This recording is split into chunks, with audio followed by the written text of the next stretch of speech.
แท้เมียงเฮ้ยน่ะขอเช็คไปเมาเปิดนี่เราอีกว่ามาดิจะว่าไปให้ได้เนาะสมว่าเป็นล่ามเนาะสมว่าเป็นล่ามมันต้องมีเทพาดบาเลยเป็นล่ามได้เทนะบ่าวชลีควักมาทำถุงเนี่ยนะควักมาได้ไก่ชิมาหุ้มกันต้องมีเพพาดบาทำได้เหรอมาผ่านเพศอ่ะมาเทียมมาอย่างดีบ่ได้เตรียมเพบ่ได้เตรียมเพเฮ้ยลืมจักเฮ้ยมีเพบ่เด้เฮ้ยเนาะเฮ้ยเนาะเฒ่าพ่อแม่บ่จิตแล้วก็ลุงป้าอาที่นี่แหละเป็นรักขาที่งานน้ำกัดเนาะลูกหลานให้บ่จิตนี่ยืนขดองทอกขดองบาทนี้คิดว่าก่อนตัวว่านี่จะพอมีโอ้นี่เลยนี่เนาะมาตาอยู่เนาะบ้านนี้บ่จิตได้บาทนี่เจ้าได้จิตไม่เท่าได้บาทนี่เขายืนนี่แล้วเมื่อเลิกอ่ะเจ้ากะนี่ไม้แต่ว่านี่เห็นก้อนเนาะแล้วเมื่อเลิกจะเข้าไปจังพอแล้วยังขี่เมื่อเลิกแล้วแต่พี่ใหญ่เพิ่นนะคือดวงดีเท่าว่าคือดวงดีเท่าว่าเอาเงินเขาชันหรือที่ชันเลยให้ได้ไปให้ได้ว่าเสียนี่ก้นขี้มออยู่เลยให้ได้ไม่ให้เลยเด็กเป็นคนที่บอกเด็กเป็นเพิ่มใจกันเหรอไม่กันนี่จะสู้ได้เลยนะ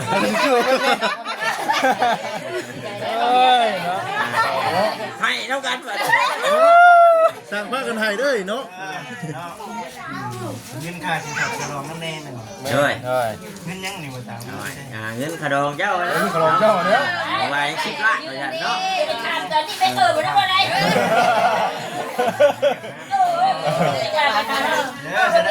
ร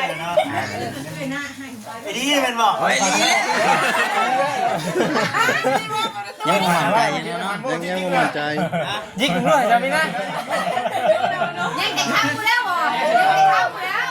สวัสดีล่ะจะทำกั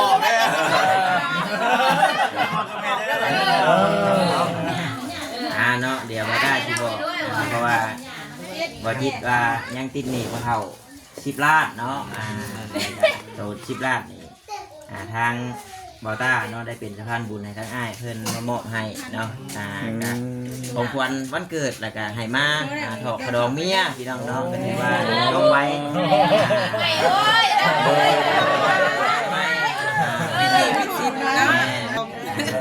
วันนี้พ่อแม่ได้หับแล้วก็ไปแจ้งเขาแจ้งแก้บัดนี้เนาะตามที่ของประเพณีเนาะอันนี้นั่นบอต้าเตรียมมาให้มันคือแบบว่าให้มันเลี้ยวอยู่นี่ดูได้นี่เนาะก็ถือว่าอ้าวดีมุกดีใจน้ำเด้อเวกันทั้งเขาเลยทำคุ้มได้กี่ดอกให้แหงหมดทุกคนเด้อให้หลับให้รู้ไว้หมดทุกคนเด้อดีใจยั่วดีใจกันได้คิดประพันธ์ว่าจะได้ตีน้องเหรอ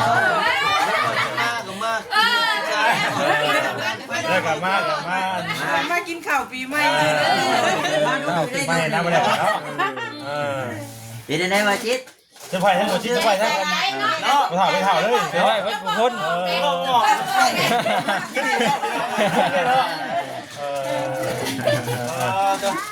แล้วก็เพิ่นให้ของขวัญมาได้ก็ได้เนาะปีใหม่เนาะ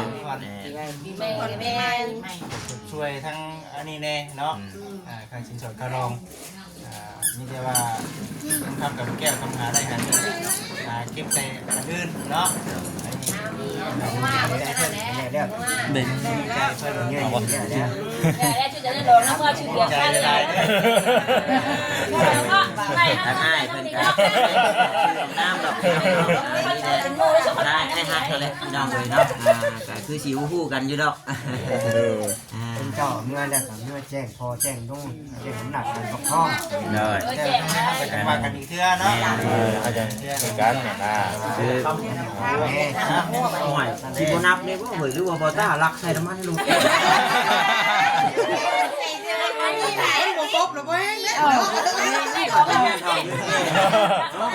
น้องนำบ่รู้นะ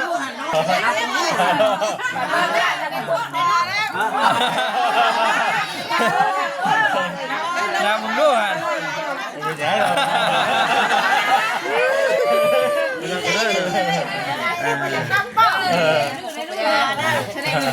เอาเป็นหัวมาใหม่ๆคือสิครบอยู่ที่ก็เสียแค่ค่อยแล้ว เจ้าบ่ถอดบ่ดึงมันบ่ไปใส่ดอก มันตัดออกช่องใบเนาะ ถือว่าโอเคแล้วพี่น้องเนาะถือว่าคักแล้วบาทเลยเนาะบอจิตก็ถือว่าพรพันแบ่งเบาไปอีกกันตอนนึงพี่น้องเนาะเรื่องนี้ เดือดแต่น้องแล้วดิ้นน้องแล้วมาเลย ถ้าจะว่าผลิตน้องได้จะว่าสิมีของฝากของต้นอีก ทำไปไว้ดีกว่าจ้ะเนาะ ทำไปจะได้นอนอยู่เลยมาเลยดาวเนาะ มื้อนี้พรพันธุ์ได้มื้อนี้เนาะพรพันธุ์ก่อนมื้อนี้ แม่บอก ใจลายเนาะผมกดใจมูเพื่อนวัดกูทุกคนทางเมอร์ตานำเนาะนำข่าวดีมาให้พ่อเนาะให้เมย์แล้วก็พระผู้ใหญ่เพื่อนนั่นแหละผมจิตผมใจกันคิดให้ป้องกันเนาะทางบุญเนาะได้จริงๆไปแล้วเนาะเสียสีตั้งคิดตั้งใจทำได้ก็มีให้ขอบคุณน้ำกันเนาะนี่ก็เป็นมืออยู่พร้อมเพียงที่ไหนก็พอดีเนาะได้จักนะครับงานน้ำกัน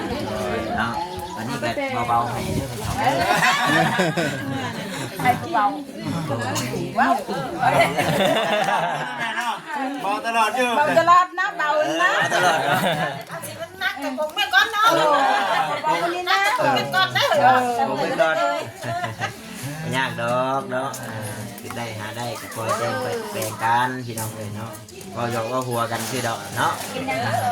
มาได้นี่ก็ได้ก็เพื่อนๆมากเจ้า ได้ระบอกบัดนี้เนาะมากินข้าวกินน้ำเนาะบัดนี้เนาะ เจ็บช่วยได้บัดนี้ ผมใจว่าผมเป็นไรนะได้ ได้เดี๋ยวพ่อเด็กเขา แล้ว เดี๋ยวพ่อ พี่น้องเนาะดีว่าหากลับมาฮอดทำบ่คันก็ได้ดีว่าค่าเรียกอยู่ทางบ้านแน่นะก็เลยมาสวยแน่ว่าซั่น